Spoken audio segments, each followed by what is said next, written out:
Olá, pessoal. Hoje a gente vai estudar um pouquinho sobre propriedades coligativas ou efeitos coligativos. A evaporação, a ebulição e o congelamento também dos líquidos são fenômenos muito importantes. Nota-se também que esses fenômenos são alterados a um líquido se adicionado a ele um determinado soluto.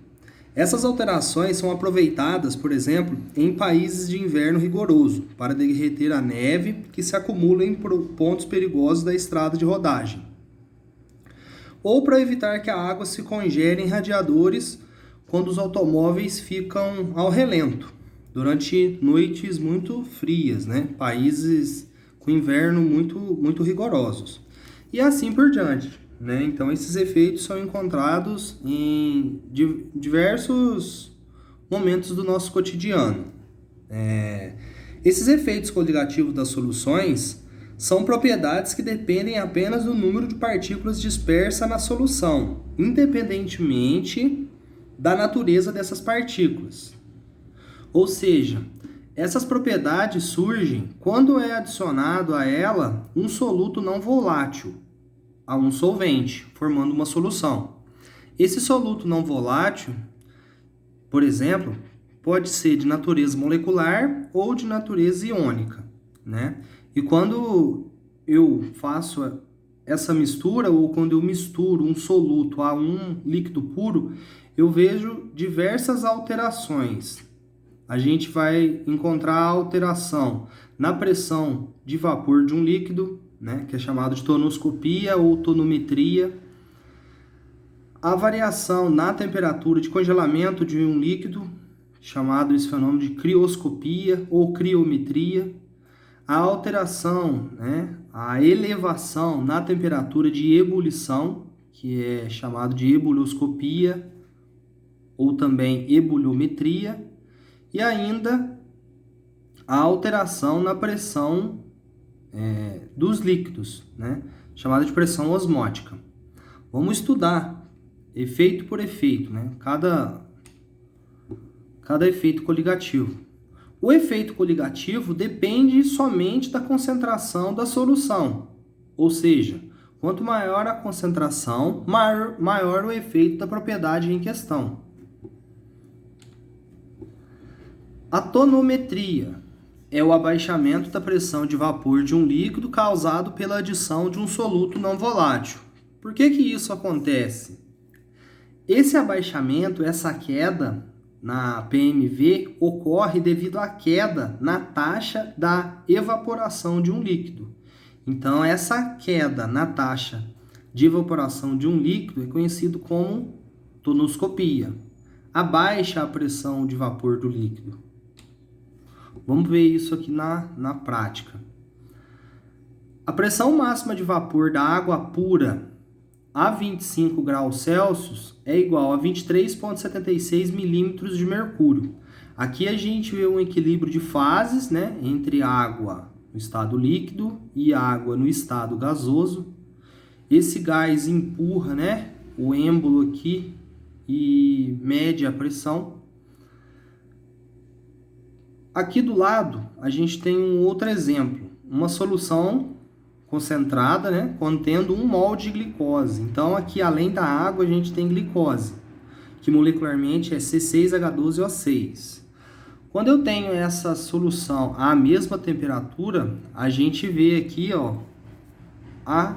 uma queda, A queda aqui é 23,34 milímetros de mercúrio.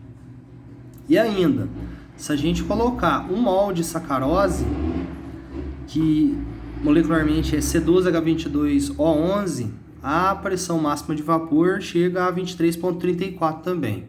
Então aqui a gente vê que independente, da massa molecular desses dois compostos, a pressão de vapor fica constante, Isso mostra, gente, que para compostos moleculares eu posso calcular esse abaixamento a partir dessa equação aqui, que nada mais é que a lei de Raoult, que diz que o abaixamento relativo de uma solução, que é dado como ΔP sobre P, né?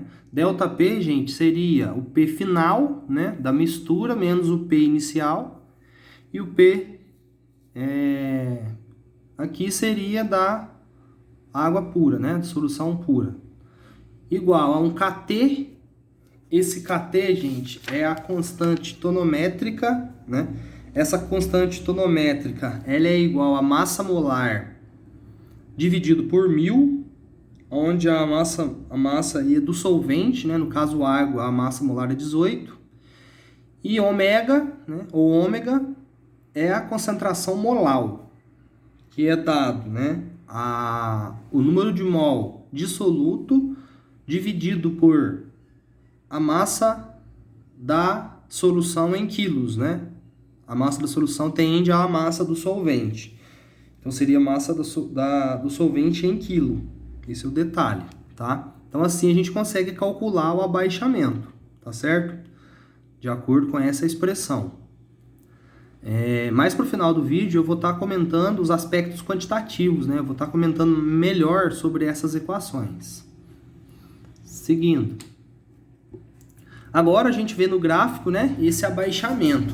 A gente vê que quando é misturado 1 mol de glicose ou sacarose em água pura, a gente vê que a pressão cai de 23,76 para 23,34. Então esse aqui, ó, seria o abaixamento, o ΔP, certo? Dividido por P, né, por 23,34, eu tenho o abaixamento relativo, certo? E aqui a gente vê, né, pessoal, ó, em relação à curva, né, o que a gente pode falar em relação às curvas, né? O coeficiente angular da curva aqui relaciona-se à volatilidade. Quanto mais inclinado a curva, quanto maior for, né, a inclinação da curva aqui, ou o coeficiente angular da curva, maior será a volatilidade, certo? Então, a gente pode pensar aqui, quanto maior a volatilidade, menor será a temperatura de ebulição e maior a pressão máxima de vapor. Passando para o segundo efeito, que é a ebuliometria. A ebuliometria caracteriza-se pelo aumento da temperatura de ebulição, causado pela adição de um soluto não volátil. Por que isso ocorre? Quais são as causas? Isso ocorre devido à queda na pressão de vapor do solvente. Então, quando há queda na pressão máxima de vapor, a gente vê que a temperatura de ebulição aumenta. Por exemplo, a gente tem água pura a 100 graus e 1 atm, né? Essa é a temperatura de ebulição da água ao nível do mar, né? A pressão de 1 atm. Glicose 0,5 molar, a gente tem uma elevação de 100,25. A temperatura aí elevou 0,25 graus Celsius. Quando for colocado a mesma quantidade de sacarose, a gente observa a mesma temperatura de ebulição. E para a glicose e sacarose em 1 molar, a gente vê a temperatura de 100,52. Então, a gente vê aqui, ó, que a temperatura ela aumentou proporcionalmente à concentração da solução. Então, quanto maior a concentração da solução, maior o efeito coligativo. No caso da ebuliometria, a gente tem que ΔT é igual a KE, esse K é a constante, certo? É a constante ebuliométrica. Essa constante aí está relacionada ao calor latente, né? De vaporização do solvente puro, certo? E esse KE aí, pessoal, ele é matematicamente igual a RT quadrado sobre 1000 LV. R é a constante universal dos gases, né? No caso dos gases perfeitos é 2K por mol. Temperatura é a temperatura absoluta em Kelvin, certo? LV seria o calor latente. Mas os exercícios vão trazer esse valor aí para vocês, tá certo? Por exemplo, gente, né? Só para dar um exemplo aí.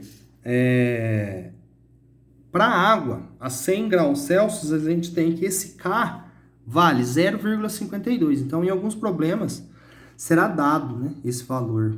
E aí, ômega aqui é a concentração molar, certo? Que é o número de mols dividido pela massa em quilos. Aqui a gente vê um exemplo, né, desse aumento, né, da temperatura de ebulição das soluções gráficas, na parte gráfica, né? Aqui a gente vê a água pura, né, a mais volátil delas, acompanhado da solução de 0,5 molar de glicose ou sacarose, e por último, a solução 1 molar de glicose ou também sacarose. Aí aqui, gente, a gente vê esse abaixamento, né, na pressão máxima de vapor. A gente vê aí, ó, essa queda, de acordo com o aumento da concentração da solução. E aí a gente vê que a temperatura, ela aumenta, né? A gente vê aqui, ó, que vai de 100 para 100,26 até 100,52, certo? Terceiro efeito coligativo, que é a crioscopia. A crioscopia, ela caracteriza-se pelo abaixamento da temperatura de congelamento do solvente, causado pela adição de um soluto não volátil. Então, quando é colocado um sal, por exemplo, em água, a gente vê que esse líquido ou a água congela a temperaturas mais baixas, né? Por que isso ocorre? Ocorre devido à dificuldade de formação do sólido, porque quando a gente abaixa a temperatura de congelamento, por exemplo, a gente tem neve e joga sal na neve, a neve derrete. Por que a neve derrete? Porque a sua temperatura de fusão foi abaixada, né? Então, aí ela muda de estado físico. Vou ver um exemplo disso aí, né? A gente tem água pura a 0 graus Celsius, tem uma solução de glicose a 0,5 molar, temperatura de ebulição aqui, ó, já caiu, né, em módulo 0,93 graus. A gente vê que quando essa concentração passa para 1 molar, a temperatura de fusão passa para menos 1,86. Então, né, caiu aí 1,86 graus em módulo, certo? E esse abaixamento, esse efeito crioscópico, ele é calculado matematicamente como ΔTC, C de crioscopia, K, C de constante crioscópica, vezes a concentração molar. Então, gente, vocês observem que para ebuliometria, tonometria e criometria, as equações são praticamente a mesma, né? A ebuliometria trata de pressão, a crioscopia, né, trata de temperatura. Então aqui aparece o Tzinho, tá certo? Então as equações, né, parecem muito. O que muda é a variável em questão. Por exemplo, aqui a gente tem um diagrama, né, de fases das soluções em diferentes concentrações. À esquerda a gente vê o estado sólido, né? Abaixo aqui a gente vê o estado líquido e acima a gente vê o estado gasoso. Então, nesse ponto triplo aqui, né, a gente vê que quanto maior a concentração da solução, maior será o efeito criométrico. Agora, o último efeito coligativo, né, que é a pressão osmótica. Variável π. Vamos lá, gente. Osmose. A osmose é a passagem do solvente do meio mais diluído, que é o meio hipotônico, para o meio mais concentrado, que é o meio hipertônico, através de uma membrana semipermeável. Esse movimento aqui, ele é um movimento espontâneo. A gente observa ele naturalmente.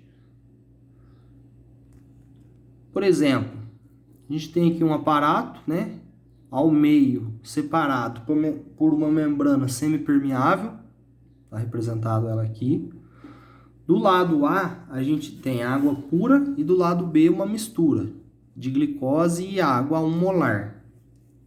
Com o tempo, a gente observa que os níveis, né, eles se alteram.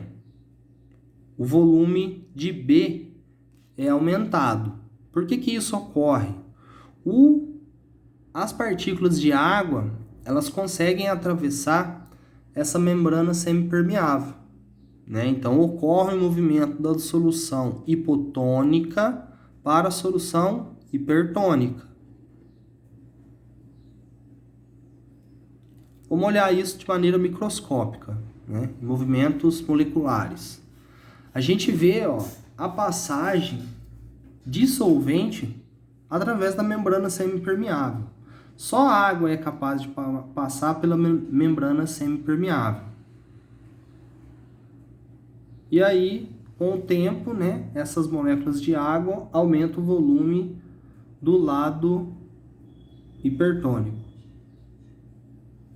Nunca a gente pode interromper a pressão osmótica ou calcular, através do equilíbrio, né, de forças aí, a pressão que o líquido está exercendo sobre o outro.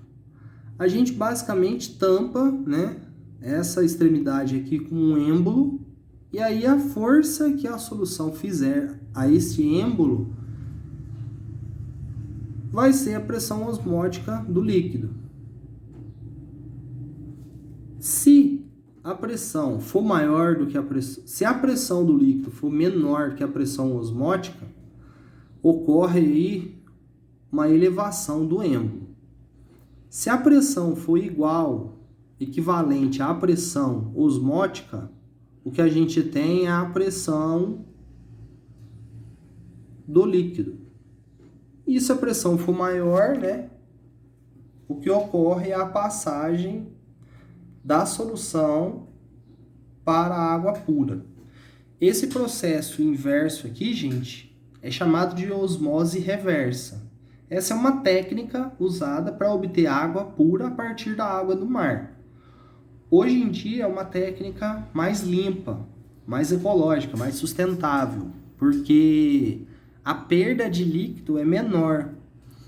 Para conseguir água pura, o mais comum é destilar, né? Você destilar a água. Só que para obter 1 litro de água, perde-se muita água mistura, né? É em torno aí de 15 a 20 litros de água mistura, que é a água que a gente obtém lá da torneira, né? Ou que vem da Copasa, ou que é captada em alguma mina.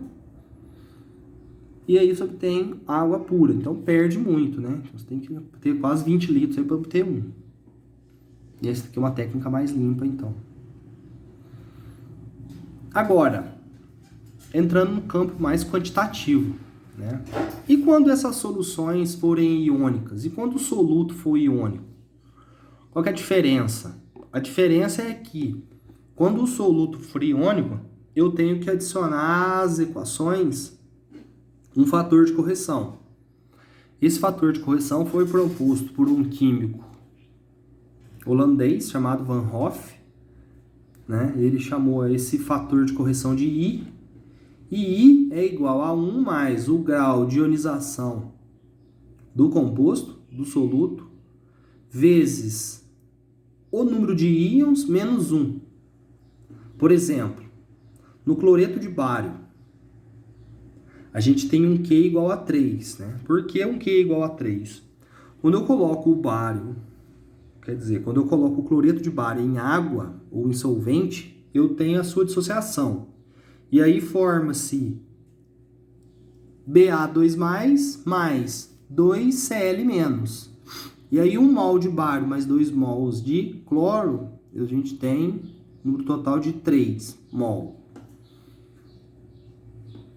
E aí, quando a gente tem então esse soluto iônico, eu tenho que adicionar I a todas as equações minhas, né? A equação aqui de tonometria, ΔP sobre P igual a KT ômega vezes I, a de ebuliometria, a de crioscopia e também de pressão osmótica. Então, aqui é basicamente um resumo, né, da parte matemática de propriedades coligativas. Por exemplo, glicose. Quando eu coloco glicose em água, nada acontece. Então, a quantidade dissolvida vai ser igual à quantidade obtida, né? Ou quantidade dissolvida em solução. Quando eu colocar um composto de natureza iônica, no meu caso aqui, do cloreto de cálcio e cloreto de sódio, a gente tem a formação de quantidades diferentes, né? Eu coloco 1 mol, mas em solução eu tenho 2 mol por litro. No mesmo caso, cloreto de cálcio, né? Eu coloco 1 mol, 1 molar de cloreto de cálcio e obtenho 3 molar de íons.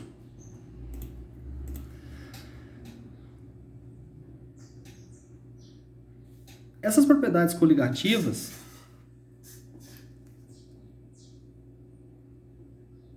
a gente pode calcular, né, de maneira isolada. Para não ficar uma equação muito grande, a gente pode calcular a molaridade, né, depois o fator de correção, né, trabalhar de acordo com essas de acordo com essa equação, né, trabalhar algebricamente a equação. Vamos ver um exemplo. Exemplo 1. 12 gramas de um composto A não volátil foram dissolvidos em 180 gramas de água, que originou uma solução com pressão de vapor igual a 19,61 milímetros de mercúrio, a mesma temperatura. A pressão de vapor da água a 22 graus Celsius é igual a 20 milímetros de mercúrio. Então, aqui ele já deu um dado precioso para a gente, né, que é a pressão da água pura, a temperatura da solução. E aí o exercício questiona qual a massa molar do composto A. Vamos dar uma olhada aí como é que a gente pode resolver isso aí. Primeiramente, o que eu vou fazer? Eu vou descobrir qual foi a variação de pressão, né? A pressão aí de vapor, vamos ver quanto que ela variou. A gente tem 20 para água pura, né? Para solução pura, menos 19,61 que é da mistura. E aí, fazendo a diferença aí, eu tenho 0,39. Depois, eu calculo o abaixamento relativo, né? A gente calculou esse 0,39 aqui, que é o abaixamento absoluto. Agora, o abaixamento relativo é pegar o abaixamento absoluto, que foi de 0,39, e dividir pela pressão da solução pura, que é 20. Dividindo esses dois valores aí, a gente encontra que o abaixamento relativo é igual a 0,0195. E aí eu já deixei em evidência aqui, né, que o número de mol é igual a massa sobre a massa molar. Então, o número de mol é 12, né, que foi a massa colocada, sobre a massa 1 que a gente está tentando calcular.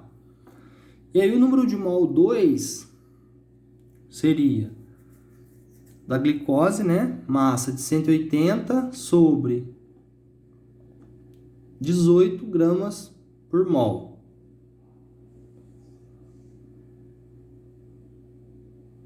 – 180 é da água, viu, gente? Dividindo esses valores, a gente encontra 10 mol. E aí, o que eu faço? Então, o ΔP sobre P é igual ao número de mol dissoluto dividido pelo número de mol total, né? Ou a fração molar. E aí eu tenho que 0,0195 é igual a N1 sobre N1 mais 10, né? O número de mol 2 aqui é 10. E aí, a partir desses cálculos, a gente encontra, né, lógico, multiplicando, né, e dividindo, fazendo as operações devidas aqui, a gente encontra que o número de mol é igual a 0,2 mol. E aí, então, eu tenho que M é igual a massa sobre o número de mol, né? Só mexi um pouquinho nessa equação aqui. Peguei o M, que é a massa molar, e joguei o número de mol para baixo. E aí, eu tenho que 12 gramas, que é a massa, né, do soluto, dividido por 0,2, que é a quantidade em mols de soluto, a 60 gramas por mol. Então, a massa molar do composto foi igual a 60 gramas por mol.